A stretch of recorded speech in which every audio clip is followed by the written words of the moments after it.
Perkenalkan, kami dari mahasiswa ITK Swiyata Husada Samarinda ingin membahas tentang video pembelajaran proses berbangsa dan bernegara. Untuk itu, saya ingin memperkenalkan beberapa teman saya yang akan memberikan materi terhadap proses berbangsa dan bernegara kali ini ialah yang pertama, Desta Dea Arifani dan Sulfayani, serta saya sendiri, Mirsam Granville Samudra.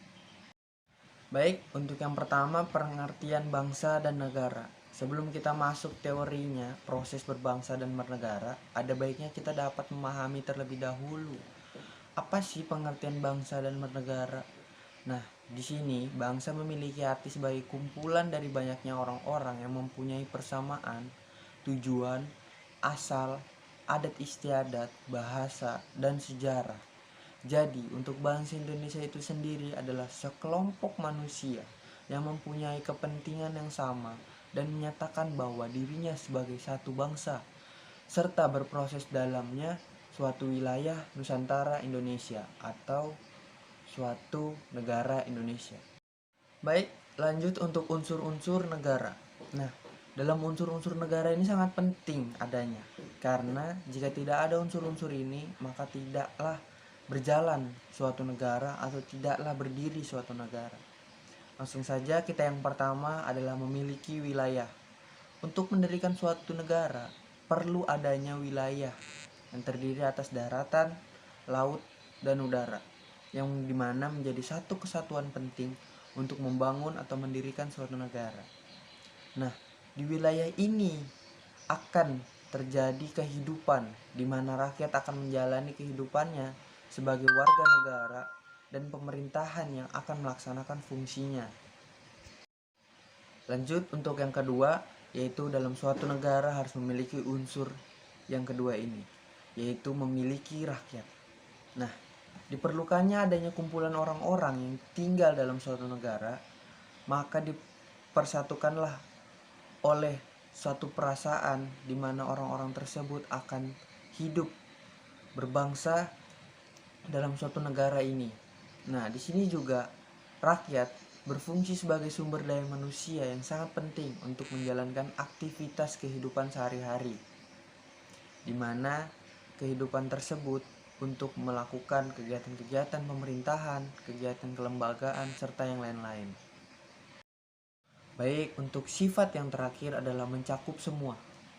Nah, di sini artian bahwa dalam kekuasaan negara berlaku bagi setiap orang yang memiliki atau ada di wilayah negara tanpa terkecuali. Tidak ada seseorang di wilayah suatu negara dapat mengecualikan dirinya dari jangkauan kekuasaan negara yang bersangkutan. Dan yang terakhir adalah pemerintahan yang berdaulat.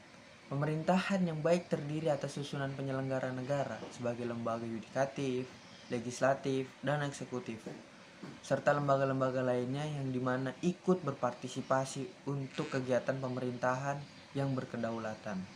Proses berbangsa dan bernegara masa sebelum kemerdekaan. A. Proses berbangsa dan bernegara pada zaman sebelum kemerdekaan lebih berorientasi pada perjuangan dalam melawan penjajah. Dari tinjauan sejarah, zaman Sriwijaya pada abad ke-7 dan Kerajaan Majapahit pada abad ke-8 telah ada upaya untuk menyatukan Nusantara, namun para penguasa belum memiliki kemampuan yang cukup untuk mempertahankan kejayaan yang telah dicapai, yang menyebabkan kehancuran. Proses kehidupan berbangsa dan bernegara mulai berkembang sejak Sumpah Pemuda dikumandangkan ke seluruh Nusantara dalam periode selanjutnya. Secara nyata, mulai dipersiapkan kemerdekaan Indonesia pada masa pendudukan Jepang, yaitu dengan dibentuknya Badan Penyelidik Usaha-Usaha Persiapan Kemerdekaan Indonesia atau BPUPKI. Dan puncaknya adalah ketika Proklamasi Kemerdekaan Indonesia pada tanggal 17 Agustus 1945. Selanjutnya, kerangka dasar kehidupan berbangsa dan bernegara. Yang pertama ada Pancasila. Pancasila sebagai pandangan hidup bangsa Indonesia terkandung di dalamnya konsepsi dasar mengenai kehidupan yang dicita-citakan, yang terkandung dasar pikiran terdalam dan gagasan mengenai wujud kehidupan yang dianggap baik. Pancasila tidak hanya sebagai pandangan hidup bangsa, tetapi juga sebagai dasar negara Republik Indonesia. Pancasila dalam kehidupan ini sering disebut sebagai dasar filsafat atau dasar falsafah negara. 2. UUD 1945. Undang-Undang Dasar 1945 adalah hukum dasar yang tertulis.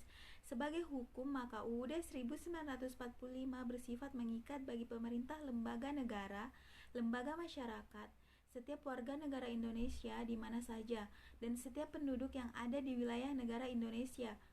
Sebagai hukum, UUD 1945 berisi norma-norma, aturan-aturan atau ketentuan-ketentuan yang harus dilaksanakan dan ditaati. Undang-undang dasar bukanlah hukum biasa. Sebagai hukum dasar, Undang-Undang Dasar itu sendiri merupakan sumber hukum. Ketiga, wawasan Nusantara sebagai wawasan nasional.